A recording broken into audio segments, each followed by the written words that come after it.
नमस्कार मंडळी, कशा आहात सगळे? मस्त मजेत ना? तर आम्ही पण मजेत. तर मंडळी बघा, तर मी आले चिक्कूच्या झाडाकडे, कारण की आम्हाला आता काढायचे चिक्कू, कारण की खूप मोठे म्हणजे आता काय इतके दिवस काय पाड लागला नव्हता, पण आता म्हणजे एखादा असं कुठं तर लागायला लागला. आणि मग यातले मोठे मोठे आपल्याला बघून का नाही काढायचे. तर यावर्षी चिक्कू बघा किती लागलेत, कारण की भरपूर चिक्कू जे आहेत ते आपले लागलेले आहेत. तर तुम्हाला बॅक कॅमेऱ्याने दाखवते कसे लागलेत. ऊन चमकत आहे बघा, तेवढं जास्त नाही दिसत आहे, पण असे एकच झाड आहे.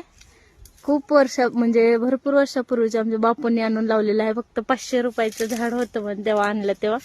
आणि यावर्षी सगळ्यात जास्त फळ म्हणजे का नाही लय लागले बघा चिक्कूला. बघा कसे चिक्कू. आणखीन नाही साईज तेवढी अशी फुगली, कारण की आणखीन एवढं नाही पाड लागला, पण आता लागेलच बहुतेक पाड. पण चिक्कू खायला कसे आहेत, आहे का नाही? एकच नंबर. कसे आहे क्वालिटी क्वांटिटी. हा, लावायचं तर असं आणि खायचं तर असं. या मग खायला.